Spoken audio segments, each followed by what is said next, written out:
আলহামদুলিল্লাহ। সম্মানিত সুধীমণ্ডলী, প্রশ্ন হয়েছে যে আমরা যে প্যান্ট পরি, পাজামা প্যান্ট, এটা যে গোটায় রাখি, মোড়ায় রাখি, এটা কি শুধু নামাজের মধ্যেই নাকি বাহিরেও?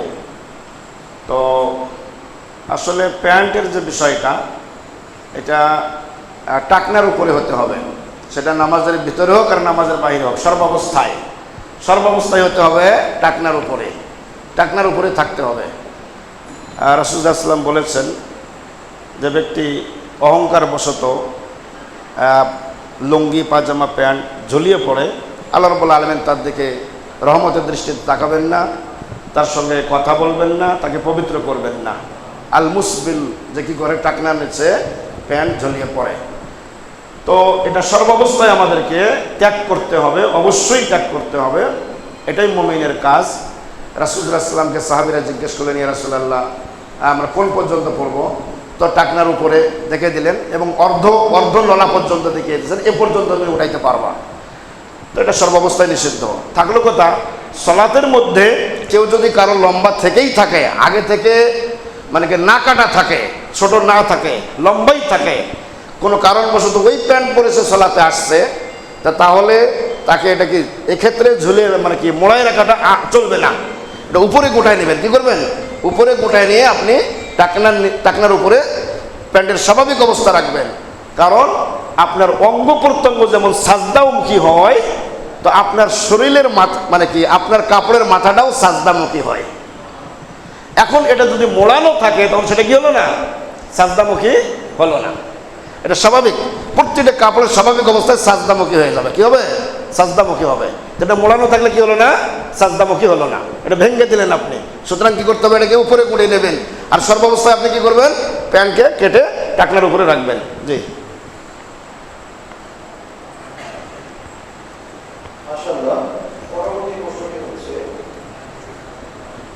ওয়াশিং মেশিনে অপবিত্র কাপড় ও পবিত্র কাপড় একসাথে ধুলে কি কোনো সমস্যা হবে? ওয়াশিং মেশিনে হোক, বালতিতে হোক, যেখানেই হোক, অপবিত্র এবং পবিত্র কাপড় একসঙ্গে রাখার যে বিষয়টি, এটা ভালো হবে যদি আপনি যে কাপড়টা ময়লা লেগেছে, অপবিত্র হয়ে আছে, ওই অপবিত্র জায়গাটা আগে যে একটু পরিষ্কার করে নেন। আগে পরিষ্কার করে নিয়ে তারপরে আপনি ধুইলেন, তাহলে কি হলো জিনিসটা, ওই অপবিত্রতাটা ছড়িয়ে গেল না, পানিটা বেশি নাপাক হলো না। যাই হোক, পরবর্তীতে আপনি ধোবেন, পরিষ্কার করবেন, সমস্যা নাই। তো এরপরেও আগে ধুয়ে নেওয়াটা উত্তম হবে। তারপরে যদি না ধোন, আপনি তো পরিষ্কার করতেইছেন, ওই পানি দিয়েই তো শেষ হচ্ছে না ধোয়া, নাকি ওর মধ্যে একবারে পরিষ্কার হয়ে বেরিয়ে আসতেছে, একবারে পরিষ্কার হয়ে বেরিয়ে আসতেছে, তাই না? এতে যদি মানে অপবিত্রতার পরিমাণ যদি খুব বেশি হয়, অপবিত্রতার পরিমাণ যদি কি হয়, খুব বেশি হয়, তাহলে তো পুরো পানি নাপাক হয়ে যাবে।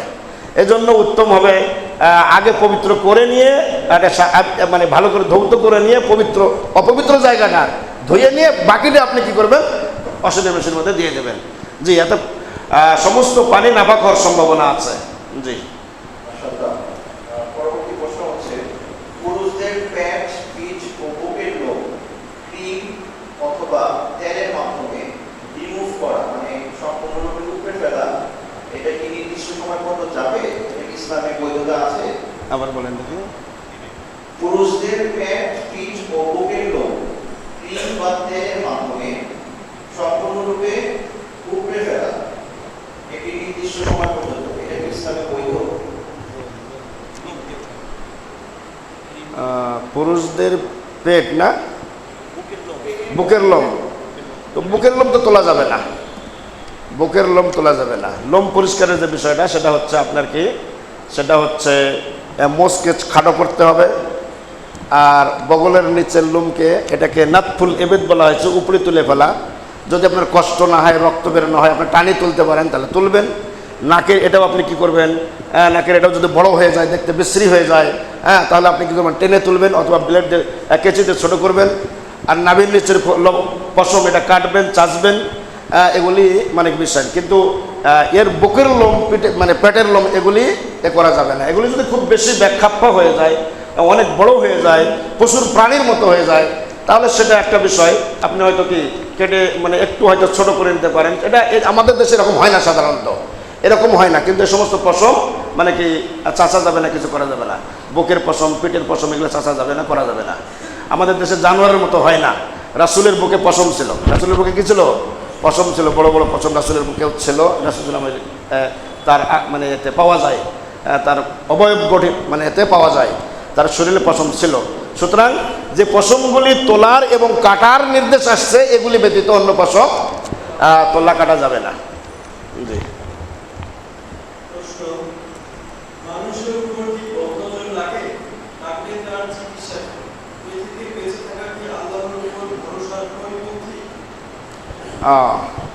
হাদিস আসছে বদনজর প্রসঙ্গে যে মানে কোনো বিষয় যদি তাকদীরকে অতিক্রম করত তাহলে বদনজর অতিক্রম করত।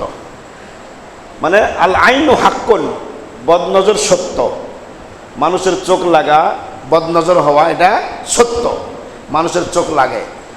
আল্লাহ মাফ করুক, কোনো কোনো সমাজে কিছু মানুষ আছে যারা কারো কোনো কিছু মানে উন্নতি কিছু দেখলে সে স্থির থাকতে পারে না, হিকড়ে ওঠে। মানে নিজের অবস্থাটা কেন যেন একটা পরিবর্তন, এরকম মানে একটা গাভী ধরেন, একটা গাভী বাছুর দিয়েছে, গাভীর স্তনটা মাশাআল্লাহ বড়, হয়তো 5 কেজি 10 কেজি 20 কেজি দুধ হয়। এখন একটা লোক যদি স্তনটা দেখে এত বড়, এটাই বদনজর। এটাই কি? এটাই বদনজর। মানে মানুষ কোনো নিয়ামত দেখে, কারো কোনো উন্নতি নিয়ামত দেখে তার স্বাভাবিক অবস্থার ব্যতিক্রম যদি করে ফেলে, সে যদি মানে স্বাভাবিক না থাকে, এটাকে মানে একটা অন্যরকম মনে করে, তাহলে এটাই বদনজর। এতে ক্ষতি হয়। এতে কি হয়? ক্ষতি হয়। এটা গাভীর ক্ষেত্রে হয়, মানে কি বকরির ক্ষেত্রে হয়, এটা গাছের ফলের ক্ষেত্রে হয়।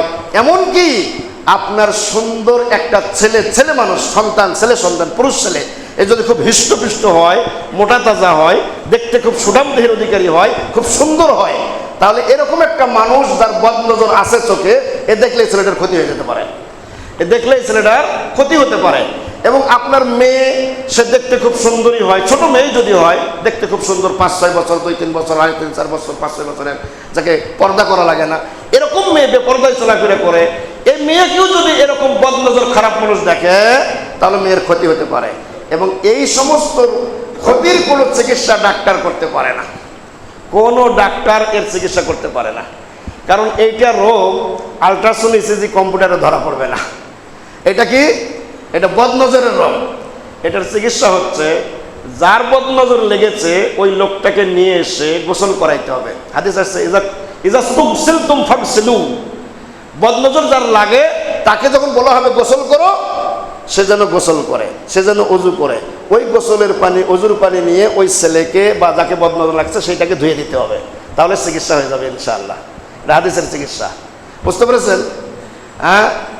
ফলের গাছে বদনজর লাগছে, এরকম বদনজর যার লাগছে মানুষকে অজু করে নিয়ে ওই অজুর পানি ফলের গাছে ছেড়ে দিলে, ধুয়ে দিলে বদনজর কেটে যাবে।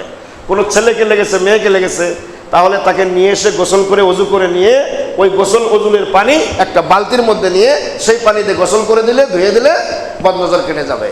এছাড়াও সবসময় সকাল সন্ধ্যায় সূরা নাস, ফালাক, সূরা ইখলাস এবং আয়াতুল কুরসি, সকাল সুন্দর আমলগুলি, বিসমিল্লাহিল্লাযী লা ইয়াদুররু মা ইসমিহি শাইউন ফিল আরদি ওয়ালা ফিস সামা, এই সমস্ত দোয়াগুলি পড়লে বদনজরে কোনো কাজ হবে না, বদনজর লাগবে না ইনশাআল্লাহ, আল্লাহ ভালো করে দেবেন। তবে বদনজর লাগা হাদিসে সত্য, এটা প্রমাণিত, এটা হাদিসের ব্যাপারে বিস্তারিত আলোচনা আছে, এটা সত্য। জি। হ্যাঁ হ্যাঁ। এখানে ভালো কিছু দেখলে এখানে মাশাআল্লাহ ওয়া তাবারাকাল্লাহ, মাশাআল্লাহ ওয়া তাবারাকাল্লাহ, শুধু মাশাআল্লাহ বলাতে সমস্যা আছে। শুধু মাশাআল্লাহ, মানে আপনি যেন কি করলেন, এটাকে একটু মানে আপনার কাছে যেন খুব মানে কি একটা অন্যরকম মনে হলো, মাশাআল্লাহ খুব সুন্দর তো, তাই না? মাশাআল্লাহ ওয়া তাবারাকাল্লাহ, আল্লাহ আপনাকে আরো বরকত দান করুক। তাহলে কি হয়ে গেল? ওই আপনার অস্থির মনোভাবটা এটা দিয়ে কেটে গেল, ওইটার চিকিৎসা হলো এটা দিয়ে। বুঝতে পারেন নাই? মাশাআল্লাহ ওয়া তাবারাকাল্লাহ। এ ব্যাপারে আরবদের একজন বিশেষ বক্তা তিনি বলেছেন কখন মাশাআল্লাহ বলবেন আর কখন মাশাআল্লাহ ওয়া তাবারাকাল্লাহ বলবেন। কারণ নেয়ামত দেখার পরে শুধু মাশাআল্লাহ সুবহানাল্লাহ আলহামদুলিল্লাহ, মানে সুবহানাল্লাহ আলহামদুলিল্লাহ সুবহানাল্লাহ, এটা যেন একটা মানে নিজের একটা অস্থিরতার প্রকাশ। সুতরাং এটা বললে মাশাআল্লাহ ওয়া তাবারাকাল্লাহ বললে আপনি তার জন্য কি করলেন? দোয়া করলেন, বদনজর লাগলো না। হ্যাঁ, নিজের নিয়ামতের জন্য মাশাআল্লাহ আলহামদুলিল্লাহ, আর অন্যের নিয়ামত দেখলে তাবারাকাল্লাহ শব্দটা লাগিয়ে দিতে হবে। জি, জনৈক ব্যক্তি একটি জায়গা কিনে ঘরের যে মাটি খুঁড়ে দেখে কয়েকটি কবরের চিহ্ন, এই অবস্থায় সেখানে কি ঘর তোলা যাবে অথবা সেই জায়গাকে রাস্তা হিসেবে ব্যবহার করা যাবে?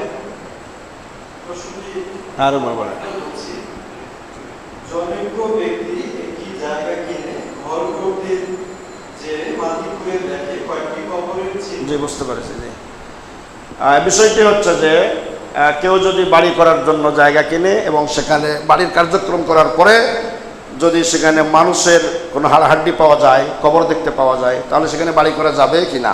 তো এখন বিষয়টা হচ্ছে সাধারণত এজন্যই কবর পাকা করা নিষেধ, এজন্যই কবর পাকা করা নিষেধ, যাতে মানে কালক্রমে ভবিষ্যতে দীর্ঘদিন পরে কবরের কোনো চিহ্ন না থাকে, মানুষ বসবাস করবে। হতে পারে এই বংশাল মসজিদে এখানে আজ থেকে 200-300 বছর আগে কবর থাকতে পারে, তো কবরের যেন কোনো চিহ্ন না থাকে।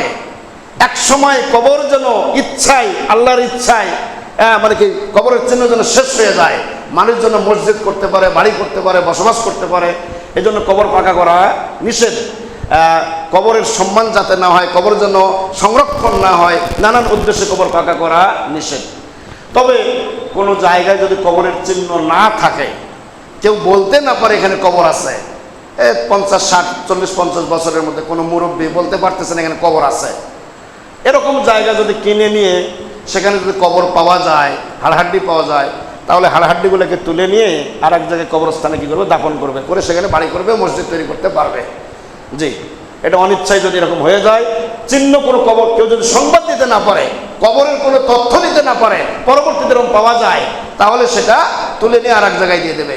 আর যদি মানুষ বলতে পারে যেখানে কবর আছে, তাহলে করা যাবে না, তাহলে করা যাবে না। জি।